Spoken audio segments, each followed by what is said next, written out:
Hello everyone. Today we are going to start our next topic, that is incomplete dominance, from the chapter Principle of Inheritance and Variation. In the previous video we have discussed about the monohybrid cross, and today which we are going to discuss, that is completely opposite of the concept which we have discussed in the monohybrid cross.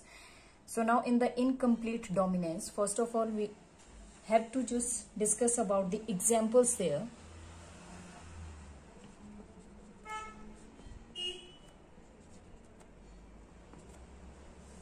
So we have the two plants here whose names, this is called Mirabilis jelpa, commonly known as 4 o'clock plant.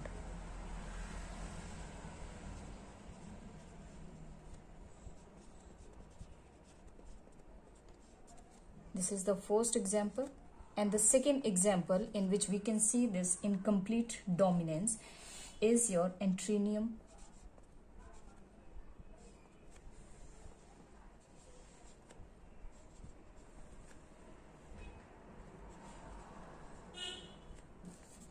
majus.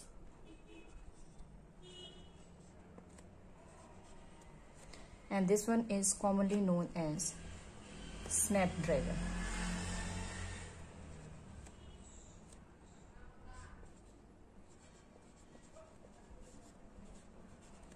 So these are the two examples which we have to remember with reference to the topic, that is incomplete dominance. The one is Mirabilis jelpa, which is commonly known as 4 o'clock plant, and the second one is Anthurium majus, which is known as the snapdragon.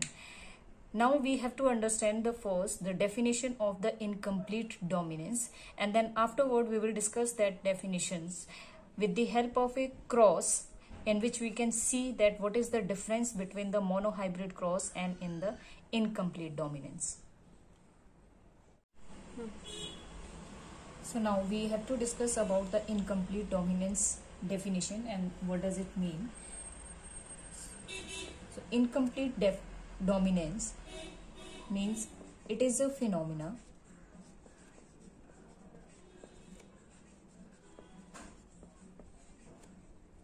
in which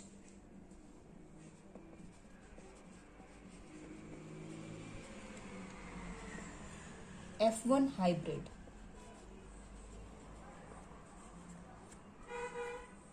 exhibits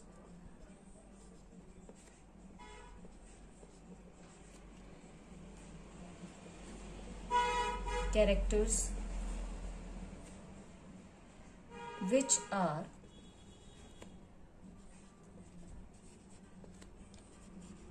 intermediate of the parental gene.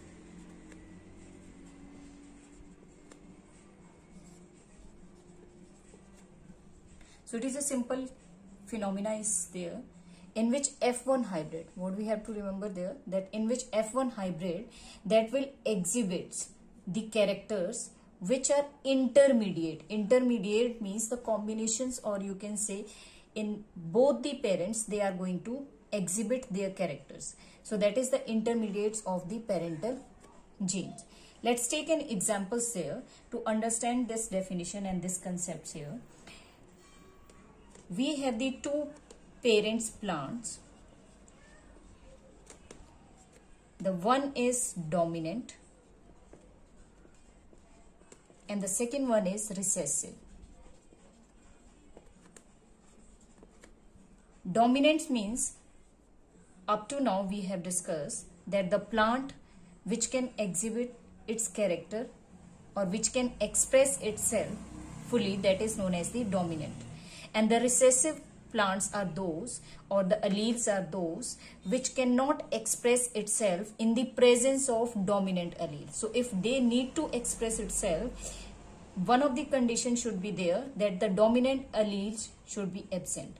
So the one parents we are considering the dominant, and the second parent plant we are taking here the recessive. The dominant plant will have the flower, and that color of flower is red. and here the recessive parent plant have the flower.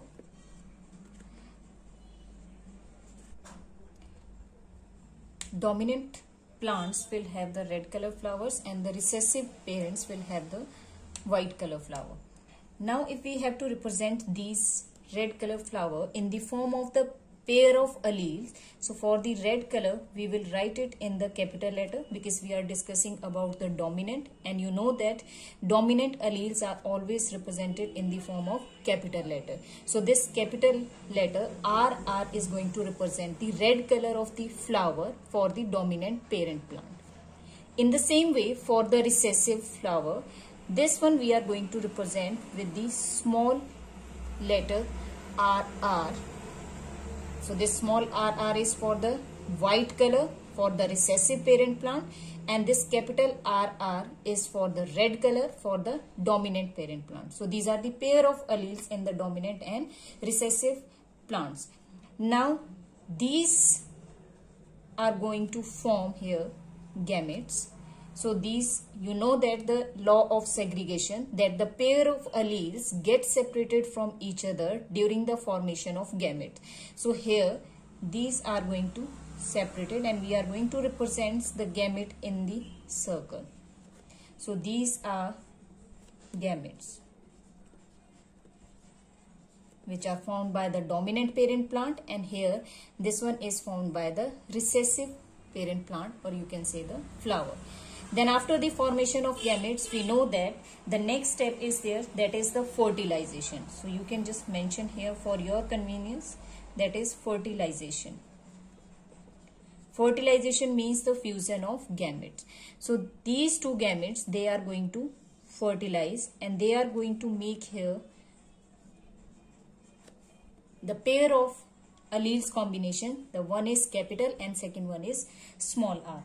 Now here you have to remember that in monohybrid cross we have discussed that if you will get such kind of combination which is known as the heterogeneous, or you can say this one is not the similar type.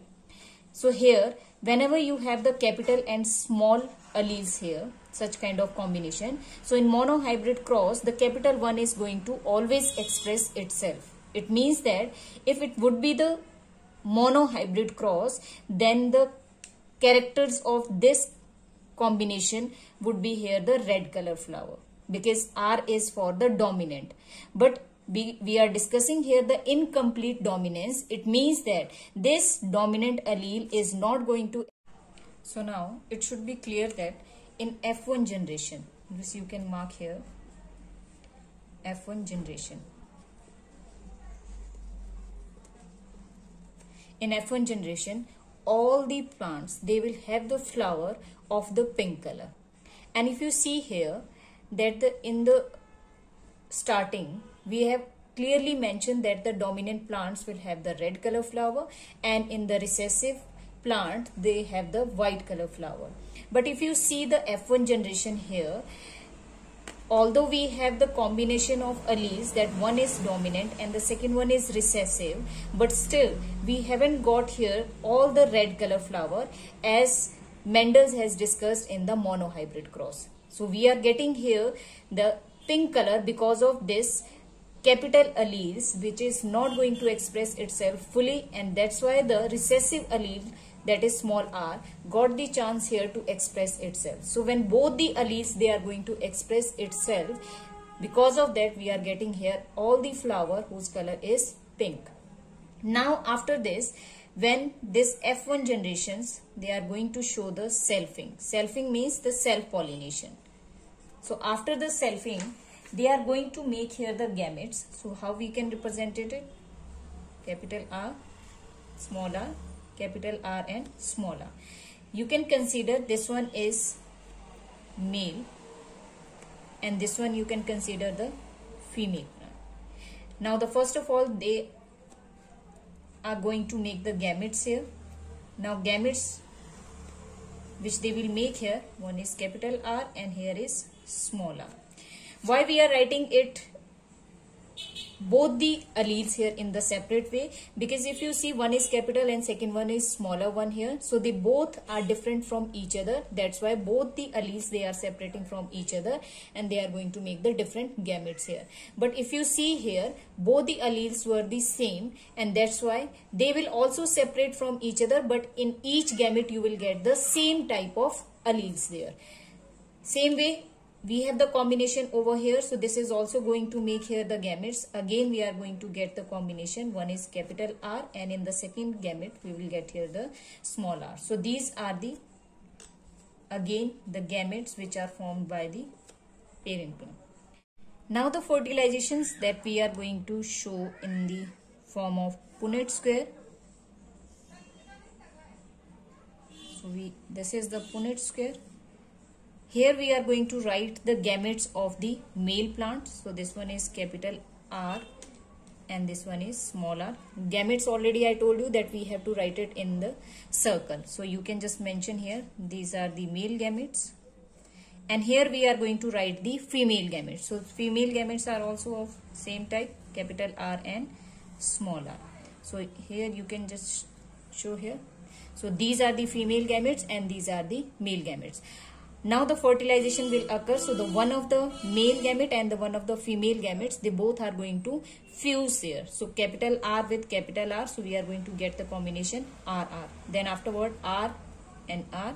So capital R and small r. Here is one small r and capital R. So you can write capital R and small r. Small r with the small r. So you will get this combination. Now these four combinations which you have got here, we have to find out here that what will be the phenotypic ratio and what is the genotypic ratio. So if we just check first the phenotypic ratio.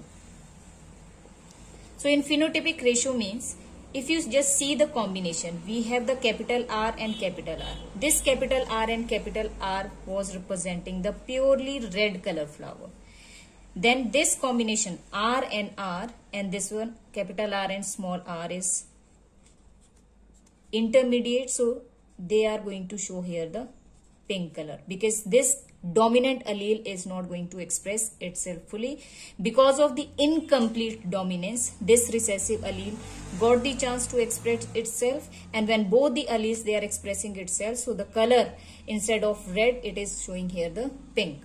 And the last one is small r and small r. This one was for recessive, so we will get here the white color. So if you just see the ratio here, purely red color we have only one, and for the pink we have the two combinations, and then for the white we have the one. So the ratio which we will get here, that is 1:2:1. That is the phenotypic ratio. And if you just go for the genotypic ratio, so for the genotypic ratio means in which you have to look for the genes combination. So here you can see this one is purely dominant, that is only one combination is here, and for this one is we have the two combination for RR, that is 2, and for the purely recessive we have the 1. So again the genotypic ratio is 1:2:1. If you just see in the monohybrid cross, in that the phenotypic ratio was 3:1 and the genotypic ratio was 1:2:1. But if we just see in the incomplete dominance, in that one thing is common, that is phenotypic ratio and genotypic ratio, that will be same, that is 1:2:1. So this was the today's topic, that is incomplete dominance. Thank you everyone.